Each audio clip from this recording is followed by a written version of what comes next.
This whole thing kicks off with a bad news wizard named Oto Shigeki. Dude's on a train, cops are after him, and instead of going quietly, he starts throwing fire magic everywhere, taking out a bunch of officers. He climbs up to the roof of the train, spots a police chopper, and straight up takes it down, wrecking part of the train and some government property in the process. Two detectives, Shizumu and Quinn, are hot on his trail, even though they're just regular humans. Quinn, who's a bad female cop, tricks Shigeki into slipping up. A couple of bullets to his leg later, he's down for the count, arrested, cuffed, and rushed to trial. At the magic court, the judge doesn't waste any time. He lists Shigeki's crimes and slams down the gavel, sentencing him to death on the spot. As soon as the sentence is given, some crazy energy field surrounds Shigeki, and poof, he's dust. His lawyers storm out of the courtroom, pissed that all their hard work to get him a life sentence went nowhere. Outside, they run into the two detectives who caught their now dead client. Their boss, Ajeha, exchanges a few words but keeps it together. Meanwhile, across town, there's this 17-year-old girl named Cecil who's straight up failing at life that morning. Her pet's trying to wake her up, but she's out cold. When she finally wakes up, she freaks out because she's late for her first day at work. She scrambles to get ready, bolts out the door, and takes a shortcut she's not supposed to. Of course, she gets stopped by the cops and slapped with a ticket. When they realize she's a witch, they try to search her, but she knows her rights and shuts that nonsense down. After the cops leave, she spots this massive magical robot causing chaos in the city and decides to chase after it. Her pet, Nanaji, thinks she's nuts but keeps quiet because, well, he likes being spoiled. Over at Ageha's company, the employees are waiting for the new recruits to show up. Everyone's hyped to meet Cecil because she crushed it in law school at such a young age. Ageha shows up and introduces another recruit, Hotaru Natsuna, first. The employees are surprised because they expected Cecil to be there already, but Ageha lets them know she's running late. Meanwhile, Ageha heads to a crime scene in the city, where she meets up with detectives Quinn and Shizumu. Even though she's new to the scene, she offers to represent the main suspect, a guy named Kohinata. Back at the office, the employees are gossiping about Cecil being late. Sasori, one of them, thinks she's got guts, while Hotaru is clearly pissed about the whole situation. Then, Ageha gets a call from the cops, who tell her that Cecil is already representing one of their suspects. When Cecil finally shows up at work, she apologizes, but this dude Sasori totally tears into her. Some of the employees think her outfit is a little much, but Sasori thinks it's cute. Earlier that day, the magical robot had attacked a bank, and the robbers inside made off with a ton of cash. One customer, Kohinata, fought back and killed one of the robbers with magic. Now, Cecil explains all this to Ageha and says Kohinata got arrested for it. Sasori doesn't think Cecil should handle the case, but Ageha overrules him and gives Cecil the go-ahead. Hotaru's not thrilled about the decision either. That evening, Sasori tags along with Cecil to the police station to meet their client, Kohinata. The guy doesn't say much because he doesn't think anyone can help him. On the way back, Sasori tries to cheer Cecil up, but also tells her she needs to dress more professionally if she wants to impress the judge. Back at the office, Hotaru heads out, and Cecil waves goodbye. Cecil then chats with a co-worker, Moyo, about how her first day went and her earlier interview with Kohinata. While she's doing her thing, another co-worker, Hachi, butts in and asks why she decided to take on Kohinata's case. Cecil answers like a total newbie, but Hachi cuts her off, saying she's way off base if she thinks her job is about saving people. He's got this super intense, gloomy vibe going on. As he walks off, Cecil sticks to her goal of saving her first client from the death penalty. On her way home, some lawyers from rival firms are low-key stalking her from a distance. Once she gets home, Cecil crashes on the couch and gets a massage. The next day, Quinn and Shizumu share their findings about the bank robbery with their bosses. They're convinced Kohinata is a suspect because he's been hanging around the bank every day, even though he got fired a while back. Word about this gets to Ajeha fast, and she fills in her team. With this info, Cecil and Sasori go to interview Endo, a key witness, to figure out what went down at the bank. But Endo's lawyer makes things super difficult, and the meeting ends without much progress. On the way back to work, Sasori gets a call from Endo and sets up another meeting. Later that evening, Cecil meets up with Sasori at Endo's place to dig deeper into the case. Endo spills that Kohinata used his magic to save her from the robbers. Because of that, the robbers attacked Endo, and she ended up killing one of them in self-defense. After the chat, the two lawyers head straight to the police station to see their client. This time, Kohinata opens up to Cecil, and she figures out that he and Endo are in a relationship. That explains why he kept going to the bank even after losing his job. The next day, Cecil skips work and heads to an offshore prison to visit her mom,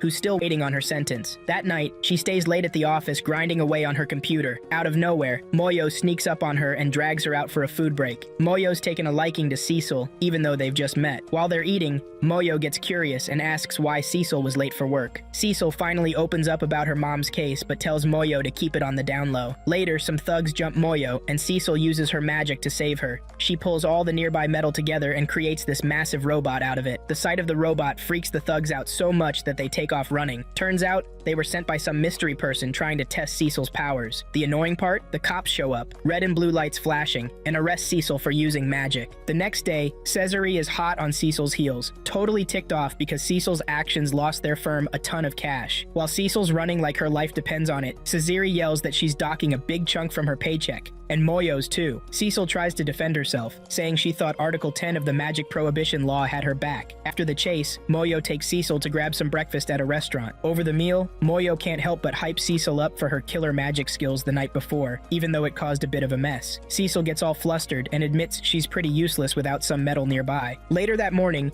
Cecil's at the Butterfly Legal Office, Ajeha's firm, brainstorming with her co-workers about how to help Kohinata out of his mess. She comes up with an idea to catch one of the gang members who robbed the bank and get him to clear Kohinata's name. Cesare's totally against it, but Ajeha decides to call in the cops for backup. Unfortunately, Quinn shuts them down when Ajeha tries to talk to her. During lunch, Ajeha tells Cecil the cops have hit a wall with Kohinata's case. She figures it's because Quinn seemed super stressed when she stopped by earlier. Cecil's shocked but snaps out of it when she gets all the paperwork for Kohinata's preliminary hearing. The next day, everyone involved shows up in court for Kohinata's hearing with Judge Fango. The prosecution is pushing for the death penalty, but Cecil steps in. At first, the judge is skeptical about her, but he lets her speak. Cecil lays out her argument, and it's solid enough that the judge agrees to check out her evidence. On their way out, Sasori warns Cecil they're still in a tough spot since they're using self-defense as their strategy. Back at the office, the team leans on their tech expert to whip up a model of the bank robber's magic robot. Cecil and the crew study the image, wondering what kind of metal the robbers used to build the bot. Meanwhile, Hotaru picks a fight with Cecil, calling her out for being inexperienced. Sasori steps in to shut Hotaru down before she can hurt Cecil's feelings, but it's too late. Cecil's already feeling down. Later that night, she's soaking in her bathtub, lost in her thoughts, when the smell of something delicious pulls her out of her funk. Turns out, Nanaji's cooking up a storm in the kitchen, and Cecil can't wait to dig in. Meanwhile, Ajeha reaches out to someone outside the firm to make sure Cecil has a shot at winning her first case. The next day, Ajeha shows up at the office and drags Cecil out before she can head to court. On the way, Ajeha spills the tea. She found the robber's hideout by disguising herself as Quinn and using illusion magic to get the info. Cecil freaks out when he realizes Ajeha can use magic like that. When they sneak into the hideout, their cover gets blown pretty quickly. While they're stuck, Kohinata's trial kicks off in the high court, with Sasori being the only one there to represent him since Cecil and Ajeha are MIA. Back at the hideout, Ajeha teases Cecil about her dream of being a lawyer and reveals she's known about Cecil's mom all along. Cecil's laser focused on escaping so she can make it to court in time. Ajeha gets cocky and uses a blade to cut herself free, then calls the firm to report what's going down. Meanwhile, Cecil taps into her powers and summons a giant robot to take on the robbers. Turns out, the robbers are part of a gang called No Face. They team up and create a giant robot of their own to go head-to-head with Cecil. Ageha's thrilled because the fight doubles as evidence for the trial, but things get dicey when the robbers land a brutal hit on Cecil. Ageha slips off Cecil's robot, but Cecil grabs her just in time before she hits the ground. The fight keeps going until Cecil chucks the enemy robot into the river, but then Ageha gets snatched by the bad guys. Luckily, Cesare shows up with Hotaru and another co-worker to rescue her. After that, Cecil's crew teams up to take down their enemies one by one. Meanwhile, back in the city, Endo is in court trying to defend her testimony about Kohinata, but the prosecution is working hard to tear her down. Despite her efforts, the judge ends up sentencing Kohinata to death. Just as Judge Fango is about to slam his gavel, Cecil bursts into the courtroom with a member of the No Face organization, who's ready to testify. At first, the opposition isn't having it, but the judge rethinks it and allows the testimony. The No Face guy bluntly says Kohinata isn't part of their criminal crew. When it's time for the verdict, Judge Fango declares Kohinata not guilty. Cecil's team is stoked, while the opposition is clearly ticked off. Even the Supreme Court Chief Justice, Makusu Shimon, gives Cecil props before heading out, which totally freaks her out as she tries to process what just happened. The next day, Ajeha runs into her old friend Quinn, who's super mad at her for stealing her identity to dig up info for her case. Surprisingly, Quinn cools down and agrees not to bust Ajeha for it. Ajeha grins and heads back to her firm, where she officially welcomes Hotaru and Cecil to the team. Cecil's in a good mood too, since Kohinata had thanked her earlier for saving his life. But then Hachi casually drops a comment that Kohinata might not be totally innocent, leaving Cecil and the rest of the crew stunned as they try to make sense of it. The next morning, Cecil wakes up and finds out she's been slapped with a fine for taking a restricted route. Back in the day, when Hachi was still working as a federal prosecutor,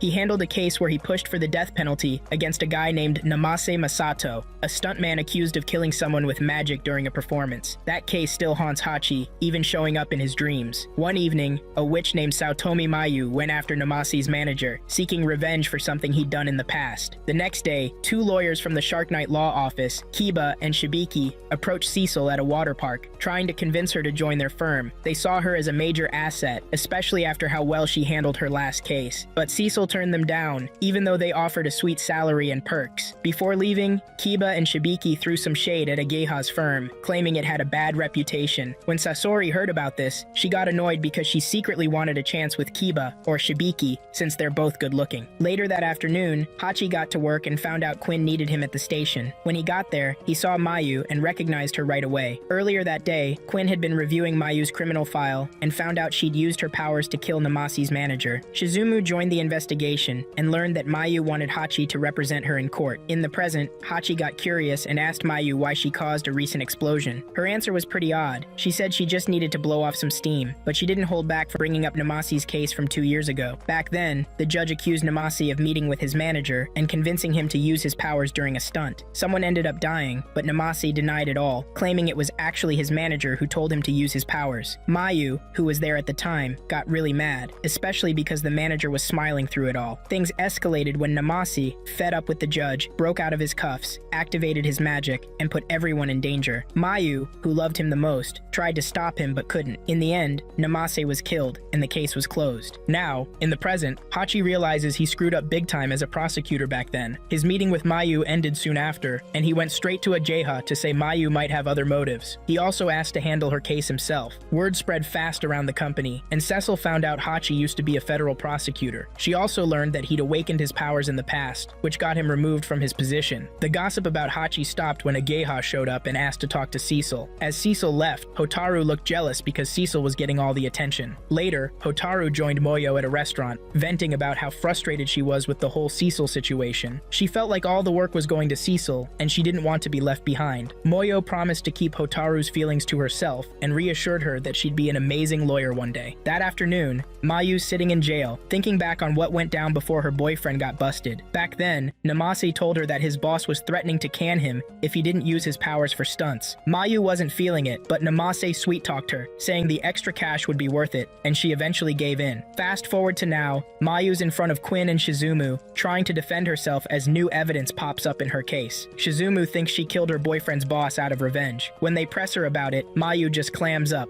looking super sketchy. Quinn storms out of the interrogation room, ticked off, and bumps into Hachi and Cecil on the way. Before taking off, Quinn throws some shade, saying Mayu's bad news since she willingly went through with her last kill. Later, Hachi and Cecil sit down with Mayu for another round of questioning. Cecil tries to get to the bottom of Mayu's motives, but Mayu plays dumb and brushes it off, claiming her meeting with Namase's boss was just a coincidence. After the session, Hachi leaves, racking his brain on how to lighten Mayu's sentence. That night, the next day, Hachi and Cecil show up at court to represent Mayu. Before things kick off, Hachi tells Cecil to let him take the lead in the courtroom. The trial starts, and the prosecution hits the judge with hard evidence, making it look like Mayu was out to kill Namase's boss. Cecil steps up to defend Mayu, and the way she argues catches the attention of Shibuki and Kiba, who are watching. At one point, the prosecutors push for the death penalty, but Hachi fires back with some solid arguments, and the judge ends up going with life in prison instead. Even though things seem to be working out, Mayu's fuming. She's pissed that her boyfriend got the death penalty for something he didn't do, while she's stuck with life for actually committing a crime. She snaps and starts ranting, confessing in detail how she killed Namase's boss. Then, out of nowhere, Hachi uses his powers to set her free, saying he owes her because he was one of the prosecutors who went after her boyfriend. But it all spirals out of control when Mayu flips out, activating her powers and going after all the lawyers in the courtroom. She even turns on Hachi, hitting him with some serious pain. Cecil's there and asks the now freaked out judge for permission to use her powers to stop Mayu. The judge gives the green light, but Hachi tells her to back off. Cecil tries to talk Mayu down, but it's no use. Mayu gets even angrier and blasts Cecil with an energy beam, then wounds Hachi and gets ready to finish him off. In a split second, Cecil recovers, powers up, and fights back against Mayu. Mayu's stunned, but manages to say that she needs to figure out the truth behind Namase's death.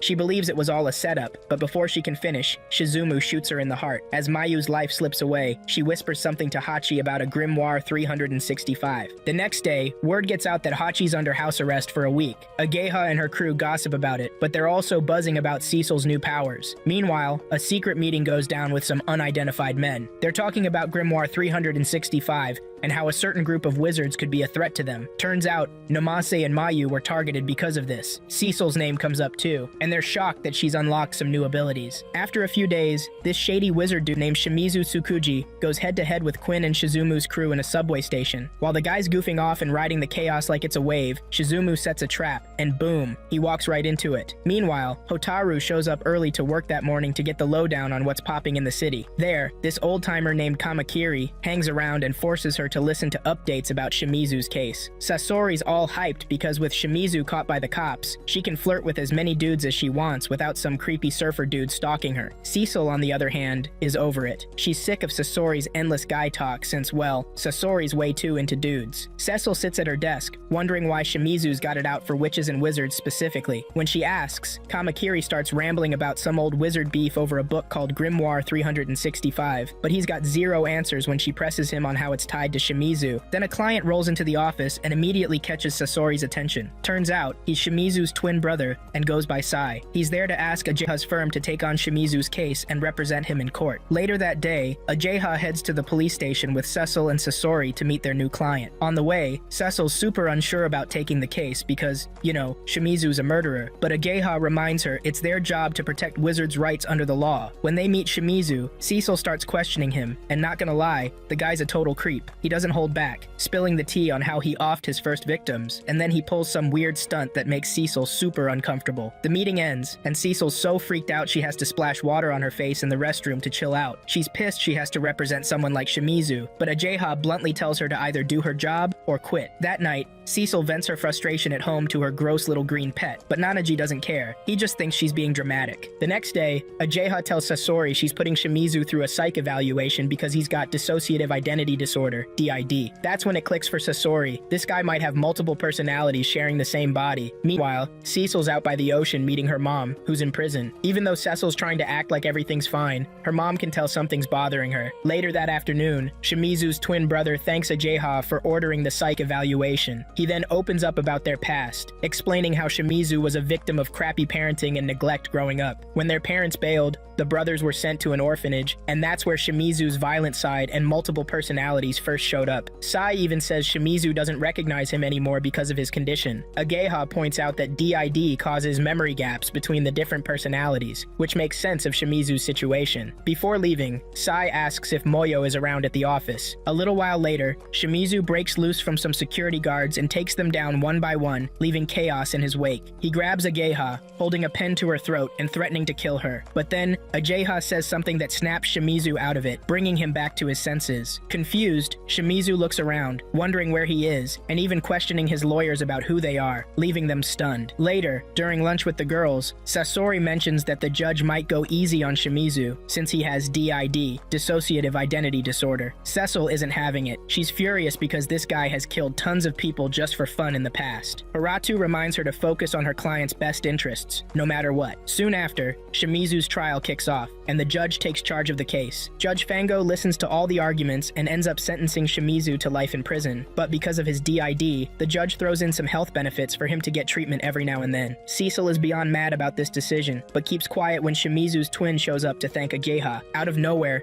Shimizu whispers something in Cecil's ear that makes her think he might be faking the whole DID thing. That night, Cecil chills in her bathtub, mulling over the case. Driven by curiosity, Cecil decides to leave her house and meet up with Shimizu's twin to see if her suspicions are right. At the same time, Sasori stays home, messing around with some cards to predict the future. Whatever she sees freaks her out, so she calls Ajeha and Hachi to tell them Cecil might be in trouble. Later, Cecil sits down with Shimizu's twin, grilling him about his brother's supposed DID diagnosis. To her shock, the twin denies using the condition to get his brother's sentence reduced, but admits he's only after Cecil. This revelation stuns her, but she listens as he starts talking about her mom's case. Hearing him bring up her mom makes Cecil so angry that she tries to use use her magic, but for some reason, her powers won't work. Just in time, Hachi and the others show up to save her. Moyo's sudden appearance throws the twin off, and he's left wondering who she is. Then, out of nowhere, the twin takes off, but comes back with a giant robot. Hachi jumps into action, trying to fight it, but he doesn't do much damage. That's when Cecil unlocks a new power and uses it to take down the robot. Quinn shows up and smiles as Ichika quotes Article 5 of the Constitution to keep everyone out of trouble. Later, Cecil is back at the office trying to figure out why the twins are targeting her. Somewhere else, Shimizu and his brother are sitting in cuffs in front of Detective Shizumu. Turns out, Shizumu was behind the attack on Cecil all along, but his reasons are still a mystery. One night, Shibuki and his co-workers hit up a bowling alley. One of them crushes it with an awesome score, while Shibuki can't even manage a decent one after 3 tries. Annoyed,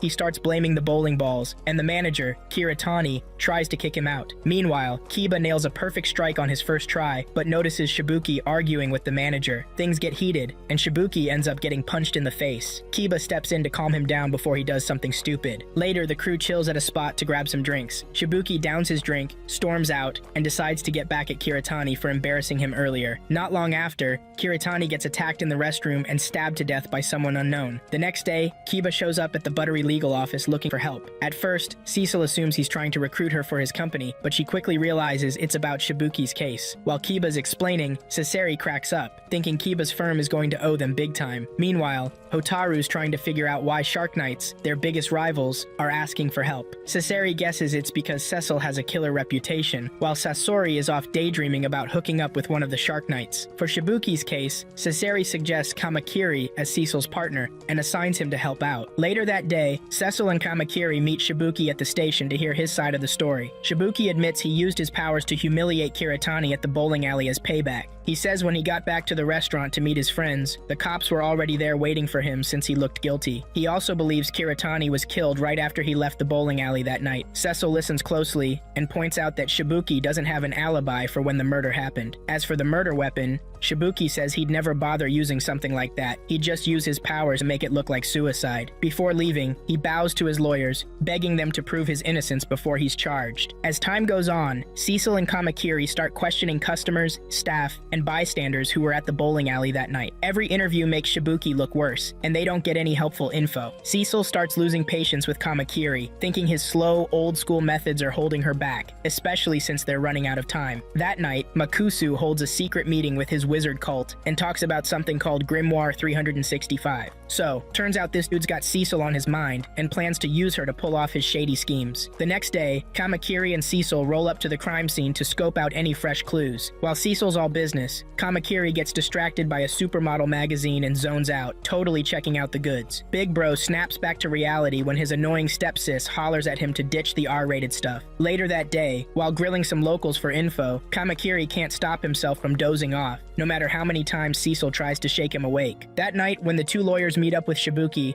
he loses it on them. Dude's fuming because his indictment's coming in hot, and his lawyers have been slacking big time. Cecil, though, promises she'll give it her all, and after the meeting, she tells Kamakiri to step up his game. While they're talking, Shizumu shows up and drops a juicy hint that could help Shibuki dodge the death penalty. When they ask why he's spilling the tea, he says he just wants a fair fight. Later that evening, Kamakiri wanders off to dig through a trash spot for more clues. The next morning, Cecil finds out Shibuki's indictment is locked in. She's bummed when Kib asks what she's been up to the past few days. Frustrated, she goes to Sasori and asks him to take Kamakiri off her case. She's convinced Kamakiri's holding her back, but Sasori's not buying it. He points out Kamakiri's got mad experience and reminds her she can't handle this case solo. While Kamakiri's away, Hotaru shows up and gives Cecil a piece of her mind for wanting him off the case. She tells Cecil that Kamakiri's been busting his butt since day one, even putting up with her bad attitude. Cecil tunes Hotaru out after a while and later bumps into Kamakiri at the firm's entrance. He hands her the bowling center's shift schedule for the month and points out that one employee seems to always be working the same shifts as the manager. Kamakiri remembers another worker, Suzui, saying he didn't have much time to talk to the manager, which doesn't add up since they're on the same shifts. Plus, a coworker mentioned seeing Suzui and the manager chatting occasionally. Kamakiri's got his suspicions, so he and Cecil head to the bowling center to question an employee about Suzui. They find out Suzui's taken some time off and might be planning to quit. That's enough to send them straight to Suzui's house for answers. When they get there, Suzui shuts down their accusations and sends them packing. On their way out, Kamakiri starts brainstorming a way to dig up solid evidence against Suzui. That night, Suzui drives out to the woods to ditch the murder weapon and a box. But when he gets out of the car, he spots the dead manager and freaks out. He starts spilling the beans, and when he feels like he's in danger, he grabs the murder weapon to defend himself. That's when Kamakiri pops out and reveals he can use illusion magic too. Cecil catches everything Suzui says on tape, locking in some solid evidence for Shibuki's case. The next day, Cecil lays it all out in court, and the prosecution drops their charges against Shibuki, but they press Kamakiri about whether magic was used to gather evidence, and the dude just straight up faints. Later, Kiba and Shibuki visit Cecil at the hospital to check on Kamakiri. Shibuki thanks Cecil for her hard work, and says he's looking forward to teaming up again in the future. At some point, Cecil gets curious and asks the two lawyers why they even want her at their firm. Right then, a call from Cesare comes in, and the lawyers use it as an excuse to dodge the question. Cecil's ticked that she's the only one stuck at the hospital watching over Kamakiri, but when she gets back to the office, she finds out Kamakiri's been faking it the whole time. Sasori spills the beans that Kamakiri always passes out in court when things get dicey. Meanwhile, Kamakiri's outside the hospital somewhere, showing off his dance moves. About a week later, Cecil's screw-ups with magic get worse, and Cesare is ticked off because the firm's taking the heat for it. Even Ageha shows up with more fines, and Cecil finally grows a backbone to stand up for herself. This ticks Hotaru off, and she totally snaps at Cecil. Meanwhile, Kamakiri's chilling at his station, grinning at some juicy stuff in a magazine. Ageha wraps it up by telling Cecil to watch her back and follow the law when she's doing her thing. By sunset, Cecil's leaving the office looking all down in the dumps. She runs into her co-worker, Kabu, who invites her to hang out over the weekend. Apparently, Kabu overheard Sasori talking about how Cecil's been growing in certain areas, which leaves Cecil super flustered. Still, she takes a costume Kabu offers her before Kabu heads out. The next day, a criminal named Dente and his gang wreak havoc in the city, catching Quinn's attention. Cecil has a tough time getting to work because the roads are blocked. She stops when she spots Dente's crew rolling out of a giant robot to attack a school. Cecil jumps in to help but gets snagged by one of Dente's thugs. Quinn shows up with a rocket launcher, but Shizumu stops her from firing since innocent people could get hurt. Things get real when Dente's guys start pointing guns at kids, threatening to hurt them if the cops make a move. The news blows up with reports about Dente's gang locking down the elementary school. Moyo hears about it and starts freaking out, worried about Cecil. Back at the school, Quinn gets her kill squad ready to storm the place, but Shizumu's not having it, and the two start arguing. Meanwhile, Cecil's stuck thinking about her options and realizes she can't use magic to save the kids. Instead, she tries to talk to Dente and figure out what he's after. His answer? World domination. It's so childish that even the kids think he's lame. But Cecil starts noticing something weird about Dente and his crew. Elsewhere, Kabu is living her superhero fantasy, posing for the press. When she hears about the hostage situation, she rushes off with her pet to save the day. Back at the school, the kids are scared, but their teacher tries to keep them calm, saying the cops will save them. Cecil even shares her snacks with the kids to cheer them up. The kids spot her hero costume, and Dente's guys make her put it on. Nanaji can't stop staring at Cecil's exposed torso once she's in the skimpy outfit. Time drags on, and Quinn gets bored since Dente's crew hasn't demanded anything. She orders her team to plant cameras in the building, but Shizumu's still against it, worried the hostages might get hurt. Their argument gets cut short when Kabu shows up and sneaks into the school to save the day. She throws a few punches and takes down some of Dente's guys, but she celebrates too soon and gets grabbed from behind by one of them. In the end, Kabu gets captured and thrown in with Cecil. While they're stuck together, Cecil tells Kabu about how Dente's guys don't really seem like they want to hurt the kids. Kabu notices something's off too, but says she'll use magic to protect the kids if she has to. Pretty soon, Quinn's crew rolls into the building, and all hell breaks loose with bullets flying everywhere. One of the teachers gets caught in the crossfire and drops to the floor. Things hit a whole new level when Dente whips out his gun and fires straight at Cecil. Time literally freezes as the bullet gets ridiculously close to Cecil's head. Turns out, Moyo's powers kick in, and she uses them to mess with the bullet's path. Once she's done, time snaps back to normal, and Dente freaks out. Panicking like a total wimp, he bolts to his giant robot and grabs a kid as a hostage. Cecil's officially over his crap by now. She gets the green light from Shizumu to unleash her magic. Cecil powers up and summons a ton of metal from 5 blocks away. She builds a massive robot that absolutely wrecks Dente's robot and rescues the kid. Somewhere in the chaos, Dente bails from his robot and takes off in a stolen cop car. Shizumu speeds after him, with Quinn tailing behind in another car. Meanwhile, Kabu wraps up taking out the rest of Dente's crew. Elsewhere, Shizumu catches up to Dente and his guys. Turns out, Dente sent his crew after Cecil just to force her to use her magic powers. But then Dente gets cocky and demands a spot in Shizumu's secret cult. He even threatens to spill the beans about Shizumu being a wizard if he doesn't get what he wants. Shizumu's not having it, so he straight up shoots Dente and his guys, wiping them all out. He also deletes the comm device that could link him to Dente's mess. Quinn shows up right after, stunned to find Dente and his crew dead. When she asks what happened, Shizumu lies, saying they fought back during the arrest, so he had no choice but to shoot. Quinn takes his gun gun and starts thinking about her next move. Later, Sasori chews out Kabu and Cecil for using their magic, but he chills out when he finds out Shizumu filed a request to cover them from getting fined. In the end, the lawyers celebrate, but Hotaru's still salty about the whole thing. That night, Quinn meets a dude from the forensics department and learns something sketchy about Shizumu's run-in with Dente's crew. She's curious why none of Dente's guys managed to land a single shot on Shizumu, even though they were super close to him. The next day, Cecil shows up at the police station to personally thank Shizumu for helping her dodge those magic use fines. She even gives him a sacred gift, a protective stone from Archangel Michael, as a way to show her gratitude. But then she realizes she's running late for her flight and bolts to meet her co-workers at the airport. Luckily, she makes it to Narita Airport just in time to join Ageha and the rest of the crew. Moyo gets all emotional and starts tearing up because Cecil is heading to the US. For some reason, she asks the others to keep an eye on Cecil while she's overseas, then wishes her a safe trip. On the flight, Sasori asks Hotaru if she's a frequent traveler. Hotaru says yeah, she's been around Europe in a rental car and even has an international driver's license. Later that night, while everyone else is asleep, Cecil stays awake, thinking about the last time she visited her mom. Back then, she told her mom she was heading to Boston to check out the Helsing Law Office. She also mentioned maybe stopping to see her dad, but her mom told her it wasn't necessary. Now, Cecil's focused on finding new evidence to get her mom out of prison. After they land in the US, a rep from the Helsing Law Office named Diana picks up Ageha and the others. She drives them to the firm, but on the way, she gets a call from the cops about some guy named Gaya Grimm, who's wanted for murder and robbery. When they finally get to the office, the head honcho, Kint, welcomes them. Kint immediately notices Cecil, which makes Hotaru scowl. Later, Cecil and her team get a tour of the firm and even sit in on a session at the High Court. The next evening, the group is having dinner together when Diana offers to take Sasori and the others on a detour. Meanwhile, Sasori says Cecil can swing by Canada to see her dad, but Hotaru gets super annoyed when she finds out she's the one stuck driving Diana all the way to Canada. The next morning, Cecil hops in the car with Hotaru for the trip. Hotaru's in a mood and tells Cecil to stay quiet so she can focus on driving. When they stop at a gas station, Hotaru realizes her credit card isn't working. Cecil steps in with a solution, and Hotaru accepts, but she's still cranky when she gets back in the car. Even Nanaji comments on how rude Hotaru's being. Once the tank is full, they hit the road again, and Cecil tries to just roll with the awkward silence. At some point, the car breaks down, and Hotaru rudely tells Cecil to help out. While checking the car, Hotaru gets super annoyed because the Helsing firm sold her a car with bad maintenance. She takes out her frustration on Cecil and storms off, but eventually comes back to fix the engine. After some tinkering, they manage to get the car running again. Hotaru is totally wiped out, but still hops in the driver's seat to continue the trip to Canada with Cecil. After a bit of awkward silence, Hotaru starts chatting with Cecil, asking why she's living in Japan. Cecil explains that her mom wanted her to leave the US and go to school in Japan. Feeling comfortable, Cecil throws a personal question back at Hotaru. Surprisingly, Hotaru answers, but things get heated when that annoying frog, Nanji, tells Hotaru to step on the gas. In the middle of the argument, Hotaru slams the brakes when she spots a girl standing alone in the road. Her name's Kaede, and it turns out she's also heading to Canada. After Cecil begs endlessly, Hotaru finally lets Kaede join the ride. Things get interesting when Kaede says she's studying in Canada to become a wizard barrister. They eventually stop somewhere and start talking about how unfair the legal system is toward witches and wizards. Kaede says she wants minorities to be treated fairly, while Cecil talks about ending discrimination against magical folks. As the trip goes on, the group starts chatting about TV shows they've watched. While they're chatting, Cecil drops a bombshell that shocks Hotaru. She's been studying for the bar exam since she was 13. Later, when they stop at a mall for supplies, Hotaru brings it up again, asking why Cecil studied for so long. Cecil dodges the question by pretending to focus on grabbing onions. That night, Nanji whips up an amazing meal with the stuff Hotaru bought, and the girls can't stop praising his cooking skills. Out of nowhere, Hotaru starts crying as she talks about a guy she has a huge crush on. Apparently, he's married, but she still leaves work early just to attend his lectures. She doesn't care if he never notices her, just seeing him makes her happy. Kaede opens up about her family too, especially her dad, who's in Japan. Cecil talks about her mom and reveals that she needs to save her. Early the next morning,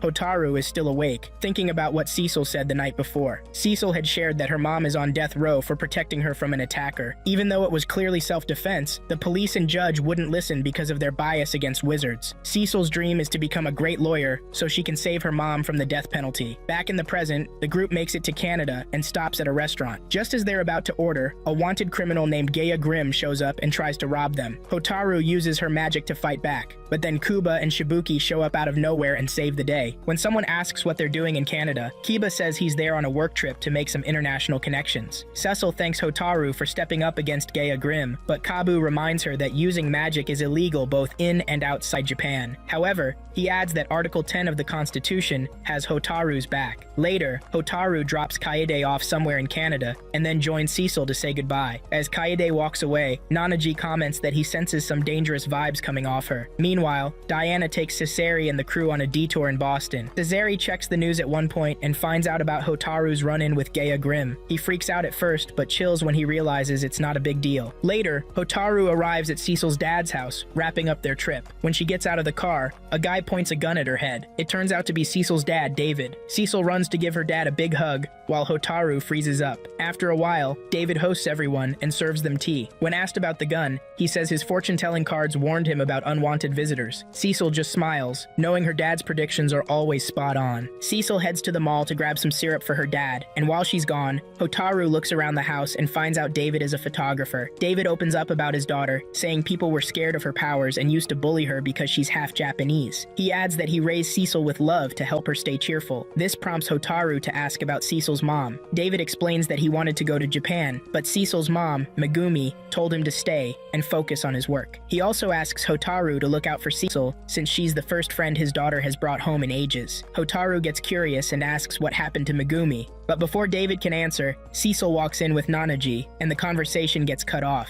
Nanaji takes over in the kitchen while Cecil shows Hotaru some childhood photos in her room. One picture catches Hotaru's eye. It's of a guy. Cecil casually mentions he was her first love. Even though she misses him, she's pretty sure they won't cross paths again anytime soon. Later, Hotaru works up the nerve to ask Cecil about her mom's case. Cecil says she doesn't remember much about what happened. She explains that her memory loss even affected her mom's trial since she couldn't recall what went down at the crime scene. All she knows is that her mom killed someone while trying to protect her. Once Nanaji finishes cooking, everyone sits down to eat. During lunch, Hotaru brings up Cecil's ability to activate different magical powers back in Japan, and Mr. David listens in. David's looking pretty ticked off. Over in Boston, Diana leads the crew to this rundown restaurant, and Cesare's gang tails her, right as Sasori makes some snarky comment about how dead the place is. Then, out of nowhere, Diana busts out her fire magic and goes after them. Luckily, Hachi's quick on his feet and steps in to block the flames before anyone gets roasted. Meanwhile, up in Canada, Cecil and Hotaru hop on this old-school boat for a chill time. While they're hanging out, Hotaru offers to help Cecil with her mom's case, which totally catches Cecil off guard. She wasn't expecting any backup from her. Their convo gets interrupted when the water starts acting all weird, and out of nowhere, this massive robot pops up and attacks them. One big wave from the robot sends both Cecil and Hotaru flying out of the boat. When Cecil finally comes to, she remembers her dad's fortune-telling and starts piecing things together. Cecil teams up with Hotaru,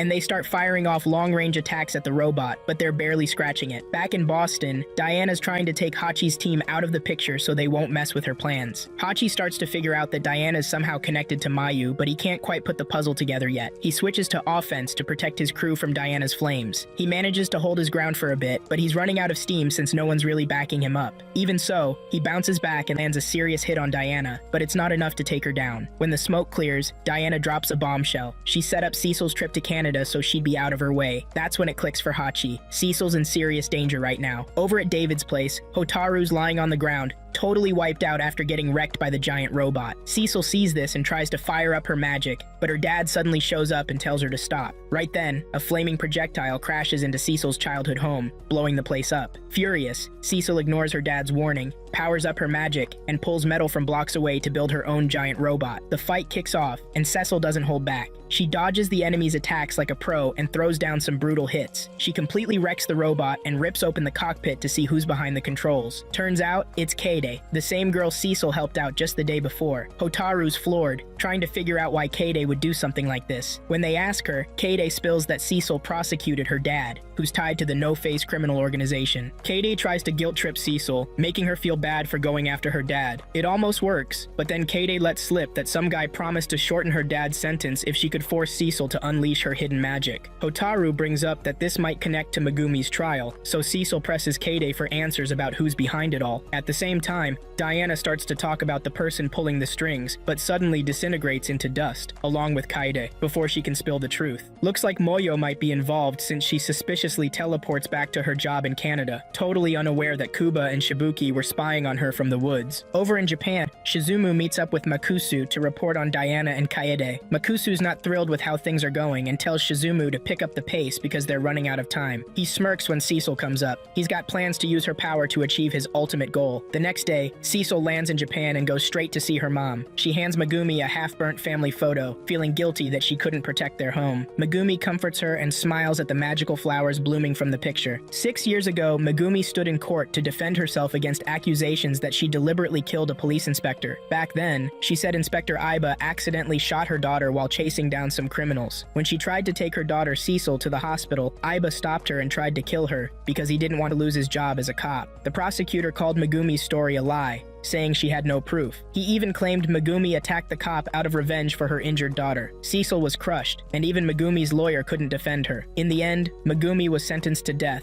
and Cecil cried her heart out. Now, Cecil thinks about the last thing Kaede told her before passing away. She wonders how it all connects to her mom's unfair trial 6 years ago, but her thoughts are interrupted when her mom shows up in the visitor's room. Cecil wastes no time and asks Megumi if she noticed anything suspicious about her trial. The way Cecil asks makes Megumi feel like something's up. When Megumi tries to press her, Cecil brushes it off with a nervous laugh. Meanwhile, Shizumu is sitting at the police station, staring at some jewelry Cecil gave him a while back. Elsewhere, Ageha and her team are in a meeting talking about what went down in Boston. Turns out, Sasori did some digging on Diana and found out she'd been using a dead person's identity. Cecil shows up late to the meeting, and Sasori snaps at her for it, but surprisingly, Hotaru steps in and tells him to chill. This shocks everyone since they never expected Hotaru to defend Cecil. Soon after, Moyo comes into the room and gets everyone's attention by showing a press conference hosted by Makusu. The conference is about a case involving a wizard who pretended to be human and worked as a secretary at the Ministry of Foreign Affairs. Now, the wizard is being sued. During the conference, Makusu tells the public that humans should treat wizards better, arguing that wizards have been unfairly treated for too long. His speech catches people off guard because no one expected him to take the wizard's side. Watching this on TV, Quinn gets mad at Makusu's comments. Shizumu notices this and gets frustrated too, but calms himself down so Quinn won't suspect anything. Later that day, Cecil sneaks out of the office, claiming she's following up on a case. At the same time, Ageha has a private talk with Hotaru about what went down in Canada. After a few minutes, Ageha realizes Hotaru knows about Megumi's situation. Hotaru says she's going to help Cecil with the case, not out of pity, but because she wants to. Meanwhile, Cecil heads to the Yabe law office to meet a lawyer, but when the receptionist tells her the lawyer isn't available, she leaves. It's clear Cecil is investigating her mom's case, and she's trying to track down the people involved in the trial. Next, she visits Shindaiji, the judge who presided over her mom's trial. When Shindaiji realizes who she is, he gets rude and refuses to answer her questions. Cecil hits a nerve when she accuses him of being biased during the trial. This makes Shindaiji end the meeting and kick her out of his office. Cecil's chilling in a field, trying to figure out her next move, when her pet gives her a pep talk. That's when she decides to meet up with Shizumu at the park. Shizumu's like, "Hey, let's hit the river," and she's down for it. While they're cruising along, Cecil spills the tea about digging back into her mom's case. Shizumu listens closely, giving her solid answers, and when he offers to help out, Cecil's hyped. Things take a turn though, when their boat smacks into another, and Cecil ends up falling on top of Shizumu. She scrambles up, totally flustered and blushing hard since she's never been that close to a guy before. Later that night, she heads back to work and finds Ageha waiting, clearly ticked off. Ageha calls her out for lying about using Moyo's name and poking around in her mom's case without permission. Ageha reminds her they're all like family at the firm and that everyone's got her back if she needs them. Meanwhile, Hotaru's lurking, keeping tabs on everything they're saying in private. That same evening, Bakusu's grinning like a creep while one of his cult members sacrifices an eye for some ritual. Shizumu's totally freaked out but worried his dad's going way overboard trying to summon the demon, Lucifer. Later, Shizumu's fuming because Makusu wants to use Cecil as part of the ritual. After mulling it over, he decides to go along with his dad's plan, for the sake of their cult, Makal. Back at work, Cecil shows up in a great mood, and Sasori notices. The busty troublemaker jumps to conclusions, teasing Cecil about crushing on some cute guy, but Cecil jokes back, saying she's probably gonna get kidnapped instead. Meanwhile, Shizumu's getting ready to leave the station with some documents that could help Cecil Cecil with her mom's case. On his way out, Quinn stops him about another investigation, but Shizumu shuts it down and storms off. That night, Cecil's waiting for Shizumu in the city, but before they can meet, Kiba shows up and drags her away, warning her she's in deep trouble if she keeps hanging around Shizumu. Then things get crazy. Shizumu catches up and straight up uses magic to attack Kiba. Cecil freaks out, blocking the attack, totally shocked because she had no clue Shizumu was a wizard. When the dust settles, Kiba grabs Cecil, and they make a run for it,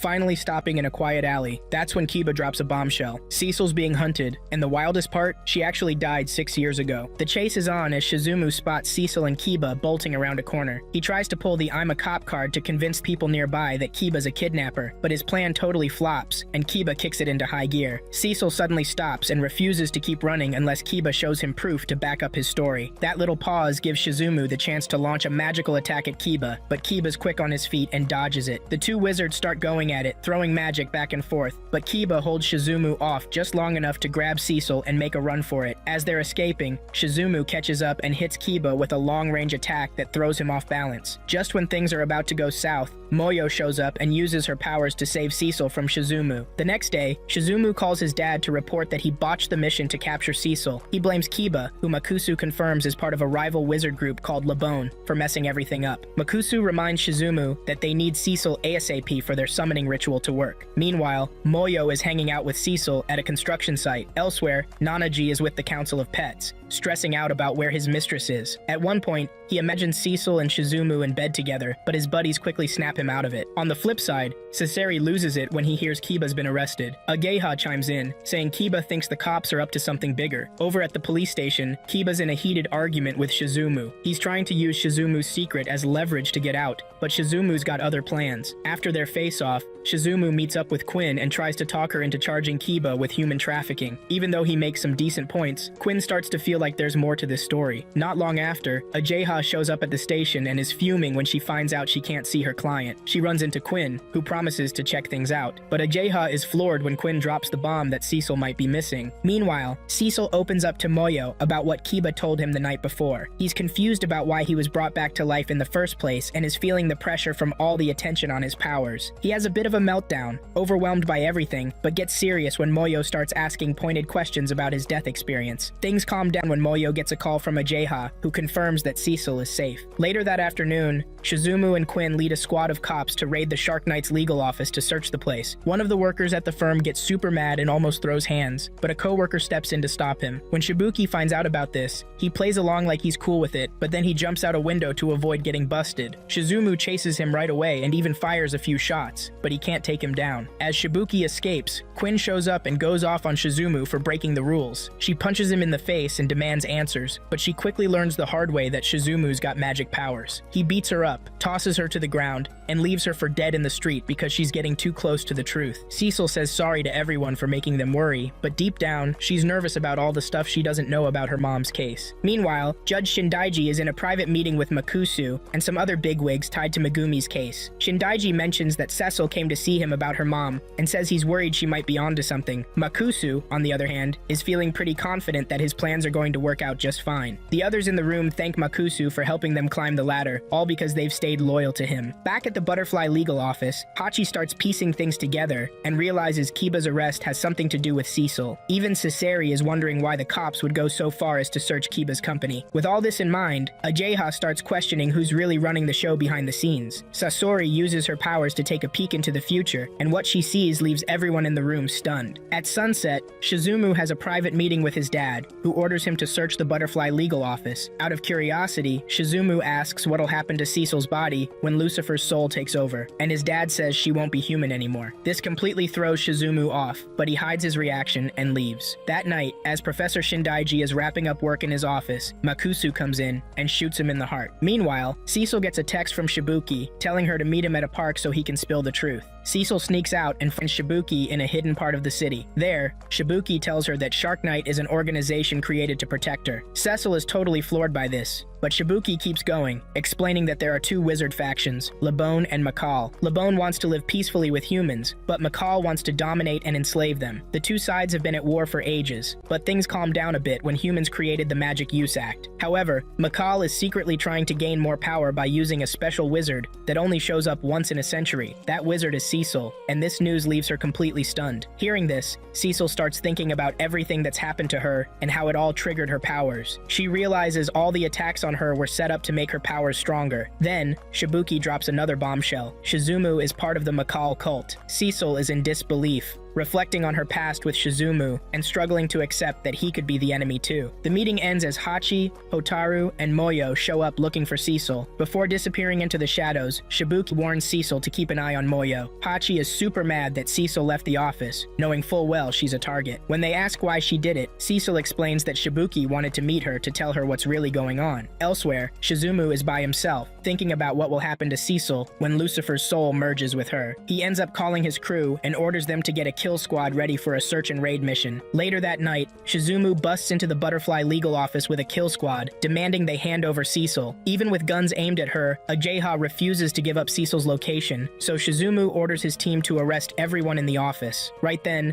Cecil shows up with Hotaru and Hachi, only to find the place under siege. Hachi tells Cecil to take Hotaru and make a run for it while he charges straight at the cops. He plows through a bunch of them as he fights his way inside, but Ageha spots him out in the open and tells him to back off before he gets taken down. Meanwhile, Shizumu and his crew catch up to Cecil in an underground tunnel. Hotaru tries to take Shizumu out with an attack but misses, and he strikes back, knocking her to the ground. Sasori is next. He gets slammed into a wall by a gust of wind. That's when Shizumu's kill squad realizes their leader is a wizard, and they freeze up when ordered to arrest Cecil. That hesitation costs them their lives. Afterward, Cecil activates her own powers and blasts Shizumu, but he blocks it and sends the attack right back at her. She's overpowered, cuffed, and kidnapped. Elsewhere, Quinn is in the hospital, barely hanging on. Her vitals are tanking, and it looks like she's not going to make it. Suddenly, time freezes, and Moyo shows up in her room. With just a swipe across her lips, Moyo restores Quinn's vitals. When time resumes, the doctors are stunned to find Quinn awake and alive. Later that night, Makusu goes on a killing spree, wiping out everyone who knows about his shady dealings. Katase, a federal prosecutor, sees it all go down, and terrified, ends up becoming Makusu's puppet. Makusu gets a call from Shizumu and grins. Everything's going according to plan. He heads back to his lair and finds Cecil lying on an altar. The summoning ritual begins, and one by one, the wizards dressed in black start dropping dead. Meanwhile, civilians across the city notice a glowing demonic symbol in the sky, which starts appearing in multiple locations. Even Kiba freaks out when he sees it, realizing the ritual is underway. Somewhere else, Moyo transforms into a demonic form, ready to merge with Cecil. When the seals around Cecil break, her consciousness shifts to a magical realm where she comes face to face with Moyo. Moyo reveals her plan to fuse with Cecil and hints that she's way more powerful than just a regular wizard. Back in the physical world, Cecil's body starts to change as it gets possessed by Lucifer's soul. Once the summoning is complete,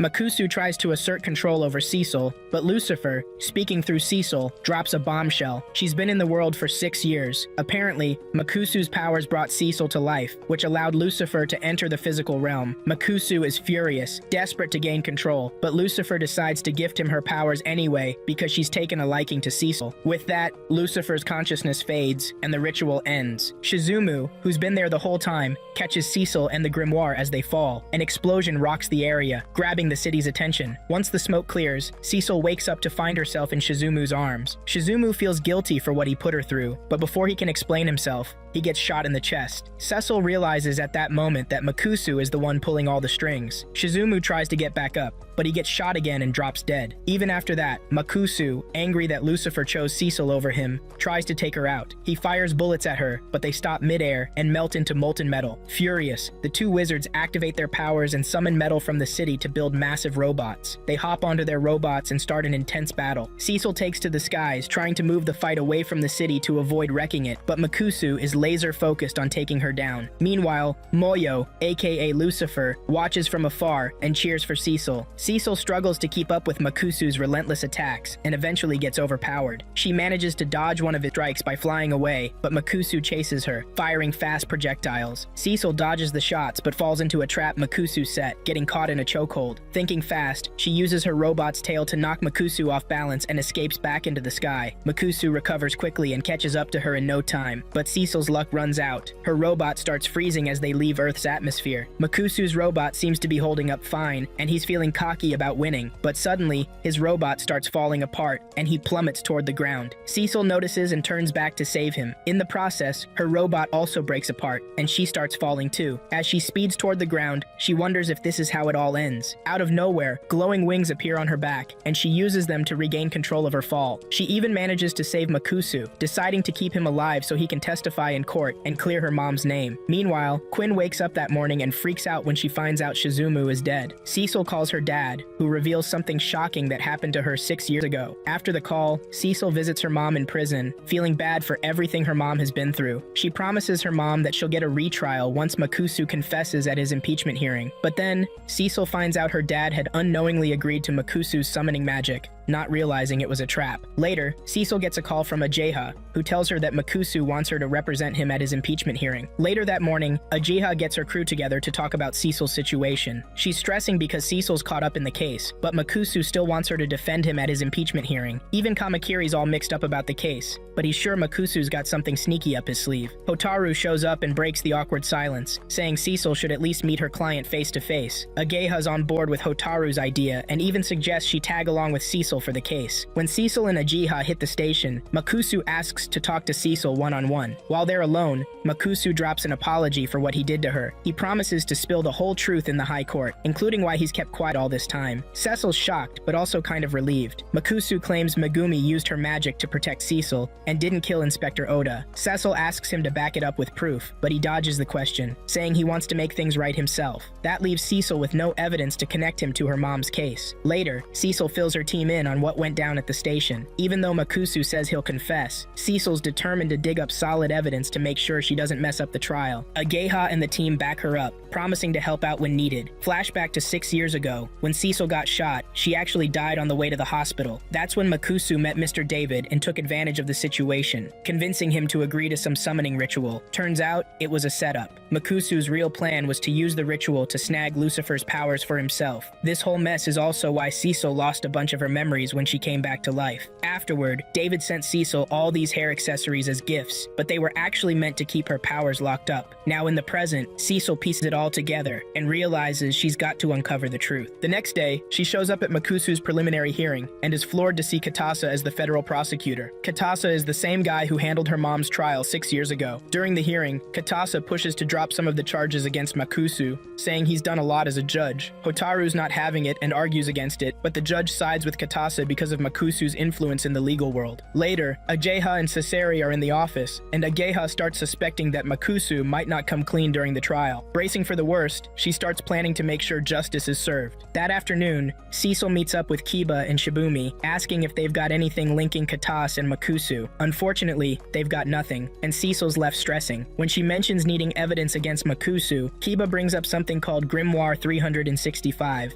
saying it could help her prove her case. That evening, she heads to the wrecked battle site to search for the grimoire, but bumps into Quinn instead. Quinn's super annoyed and frustrated, but tells Cecil to bring the truth to light in court before storming off. The next day, people are chatting outside the high court while Hotaru and Cecil prep for the case. Cecil's feeling the pressure since she couldn't find the grimoire, and still doesn't have any evidence. Hotaru notices she's worried, gives her a pep talk, and promises to have her back in court. The trial kicks off, and Makusu starts by denying he knows anything about summoning magic. He pins the accusations on Cecil, calling her testimony childish, and keeps lying to make her look bad. As things get worse, Ageha and Saseri step out to grab their secret weapon. Katase then reads Cecil's testimony about Shizumu's death, but Makusu denies killing his son. Makusu's freaking out, so he straight up lies, saying Cecil killed his kid. That's why he went off on her with magic 2 nights ago. He's claiming that Cecil blackmailed his son into helping her with her mom's case, using the fact that he's a wizard to twist his arm. Now, Makusu's story sounds solid since Cecil doesn't have any witnesses to prove he's full of it. Even when Cecil speaks the truth, it comes off like she's making stuff up because Makusu's version sounds more believable. So, the prosecutor calls Cecil to the stand, and the judge gives the green light. But just when things are looking bad for Cecil, Ajeha busts into the courtroom with Shindaiji, who's supposed to be,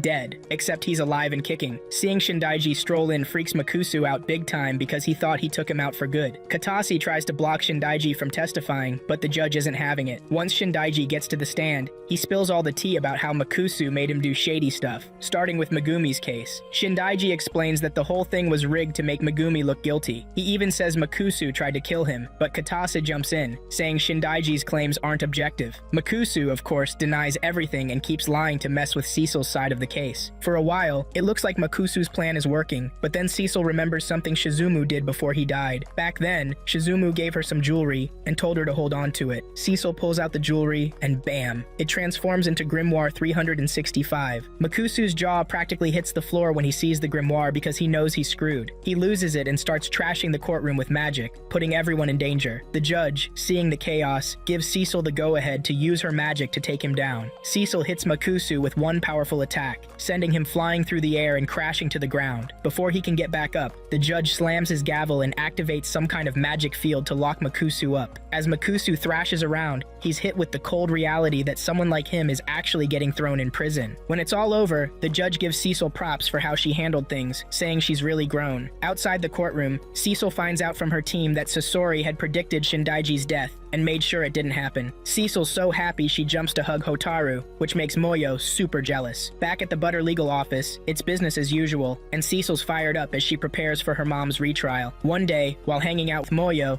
Cecil gets curious and asks her straight up what she really is. But just as Moyo's about to spill the beans, the anime decides to leave us hanging and ends right there.